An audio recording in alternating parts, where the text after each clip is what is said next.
สบายดีพ่อแม่พี่น้องลุงป้าอยู่ในประเทศและต่างประเทศมันนี่บ่าวนงมาหาไอ้สวนพ่อแม่พี่น้องพอดีFC ผู้หนึ่งแม่ผู้หนึ่งว่าไปเบิ่งเบาสวนนี่เด้อว่าเพิ่นปูสาดที่แม่เพิ่นให้บ่พ่อแม่พี่น้องมันนี่บ่าวนงมาหาเบาสวนตอนหัวค่ำหัวแรงตาเว้นแย่งใส่ตาพอดีพอดี นะอากาศกับพอดีหนาวไปพี่น้องลูกหลานเพิ่นกันใครแต่ว่าบ่ได้เป็นไข้เป็นไอเพราะว่าอากาศหนาวไปพี่น้องนะถ้ามีเสื้อผ้าให้น้องๆก็สิดีเสื้อที่ว่ากันหนาวได้หนาวได้ไปพี่น้องทั้งหนาวทั้งเย็นแล้วเป็นทั้งลมไปพี่น้องแต่ว่าเพื่อนไอสวนเพิ่นน่ะมันเป็นอันนี้แค่แน่ลมบ่เข้าแต่ว่าทั้งนอกนี่ลมแห้งคือเห็นแหละลมมันพัดมาจากฝุ่นเนาะจังไดกะฝากกดไลค์กดแชร์กดติดตามขอให้พี่น้องในเด้อพี่น้องขอบคุณขอบคุณหลายๆเดี๋ยวสิพาเบิ่งเพื่อนเพิ่นพี่น้องพอดีแม่ผู้นึงเนาะทางประเทศไทยนั่นแหละเพิ่นไปถามข่าวเพิ่นแน่ว่าเพิ่นปูเสือศาสตร์อาสนอนให้แม่บ่เพิ่นบ่น้องกลับมาตามจุดประสงค์แล้วเด้อแม่เด้อนี่เนาะป้าปูอยู่ให้พี่น้องกับปูคือซ้ำได้ปูนี่แหละเพื่อนพี่น้องสิปูเต็มกับบ่ได้โอ้เขาที่เฮ็ดปีนี้เนาะเด้อปีนี้แล้วได้จักสอบนี่2 4 6คุ้มปีบ่6สอบนี่จังหวะแล้วมันคุ้มแล้วสำกับบ่าวนงเลย6สอบทั้งอยู่พุ่นเลย4สอบอยู่พุ่น4สอบเป็น10สอบเนาะเป็น10สอบนี่เพิ่นปูให้อยู่ให้พี่น้องเพิ่นโอ้ปูเพิ่นกะคันมันขาดก็ธรรมดาได้พี่น้องลมแห้งขนาดนั้นเลยนะลมแห้งแน่มันก็ขาดแน่ธรรมดาเพราะว่ามันเป่ามาแต่พุ่นลมมันมาจากทางประตูให้พี่น้องแล้วก็อันนี้อายุการมันก็บ่ได้ดนคือพ่อแม่พี่น้องว่าดอกดนไปก็เฮาย่างไปย่างมาแล้วมันพื้นมันบ่เพียงมันก็สิขาดไปพี่น้องเพราะว่าบ่าวน้องก็เคยใส่มาอยู่ขนาดเฮาปูใส่แป้นน่ะนั่งไปนั่งมาจนเป็นห้อยแป้นแล้วมันก็แกวกขาดไปเลยมันคือจะลมเป่านี่แหละกลางคืนหนาวอยู่บ่ได้หนาวบ่โอ้ยเมื่อยแกงนะอันแบบว่าความอุ่นนี่แบบว่าลมนี่บ่รอดเข้ามาเลยบ่ลมนี่บ่ได้เข้าป้าขอบคุณหลายๆบ่าวแซนบ่าวเด้อขอบคุณหลายๆผู้หลักผู้ใหญ่เพิ่นเด้อเฮ็ดกับผู้หลักผู้ใหญ่เพิ่นสุขคนที่ซอยเหลือบ่าวสวนเด้อกับบ่าวสวนก็สิเฮ็ดแบบหาเองแบบปลูกถั่วปลูกแตงพอได้ใส่ซอยในครอบครัวเดือนชานบนอยู่ก็ได้แล้วเนาะได้แล้วก็คันว่ามักถั่วมักแตงเป็นก็สิซื้อเสาเพื่อนมาใส่ทั้งน้าโอ้ความตั้งใจโดยจักสิได้หรือว่าเฮาก็ยังบ่ทันได้ปลูกจังว่ากันไหมแต่ว่าตอนนี้ขุดคุมเฮ็ดสวนไว้แล้วโดยขยายหัวไว้แล้วโดยเฮ็ดหัวไว้แล้วนะว่าพี่น้องคืออายเพิ่นก็ตั้งใจอีหลีเฮ็ดสวนคักแน่พี่น้องตอนนี้เพิ่นก็ขาดอันในหมักแตง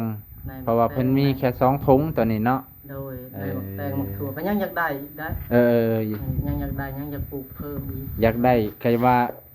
ประมาณ5-6 ถุง7 ถุงแห่งดีเนาะหมักแตงเราสวนก็สิหาเอาเองอยู่ดีมีแห้งบ่ได้เป็นหยังก็คอยสู้ไปเนาะค่อยไปนี่แหละเด้อเข้าใจเพิ่นแม่น้องเนาะเพิ่นก็ถือว่าสู้ชีวิตดิ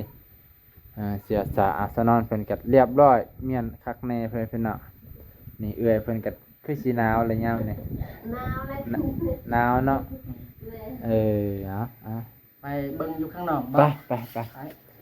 มาถามข่าวให้เพิ่นแล้วค่อยเพิ่นน่ะเพราะว่าบ่าวน้องก็บ่ได้มาโดนคือว่าล่ะไอ้ชวนเพิ่นเป็นคนดุบ่ค่อยได้เห็นอยู่เฮือนเพิ่นไปหาอยู่หากินตัดฟืนตัดนี่นี่เนาะเจ้าเทเนาะที่เรือหาคือสิบ่ฮอดสอบดังนั้นนี่เนาะ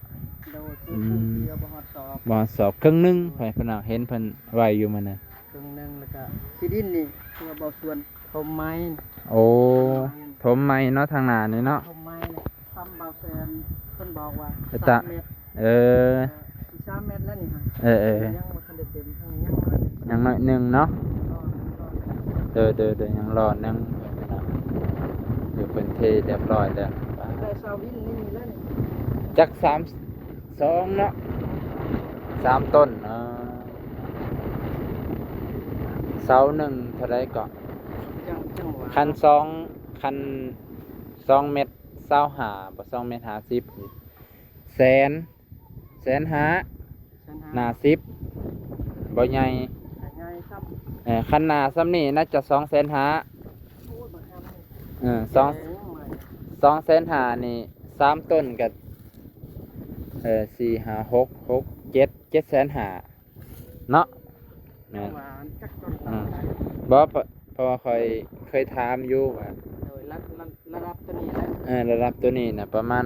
250,000หน้า12อันนี้หน้า12ยาว2เมตร50เพราะว่าตอนนั้นเพิ่นเคยสั่งเฮ็ดห้องน้ำให้ โดย ก็เลยพอฮู้ข้อมูลอยู่ แต่ว่าบัตรใหม่นี่แหละเนาะไม่คือไม่ข้าวด้วยกันของเจ้า คอยหาไปนี่แหละ เอา ไม่คือไม่เข้าตัวเก่าหันจะไปเฮ็ดบอด ไปเฮ็ดเฮือนครัวก็เลยเบิดเนาะ ห้องน้ำหัน เด้อนะนี่คือบรรยากาศตอนแรกไปพี่น้องเอ้ามื้อนี้ก็สิจบเพียงเท่านี้กันเด้อจะได้อำลาพาจากเบาสวนไปก่อนมื้อหน้ามื้อในจังว่ากันใหม่เดี๋ยวบัดค่อยเห็นเบาแสนค่อยจังสิบอกเพิ่นให้มาเยี่ยมมายามเนาะ โดย เด้อเอ้า สบายดี โดยอ่ะ ตอนนง เด้อขอบใจอ้าวพ่อแม่พี่น้องมื้อนี้เฮาก็ได้มาตามพ่อแม่พี่น้องแนะนำมาแล้วมาเยี่ยมยามถามข่าวเพิ่นพ่อแม่พี่น้องเพิ่นก็ถือว่า ตอนนี้เพิ่นกำลังเฮ็ดสวนปลูกผักทั่วมักแตงตามที่ประสบการณ์ที่เพิ่นเคยปลูกมาได้ไปพี่น้องเพิ่นก็เพื่อจะหาเงินหาคำประคองชีวิตในครอบครัวพอจุนเจือในครอบครัวไปพี่น้องถ้าผู้ใดอยากซอยเพิ่นเกี่ยวกับ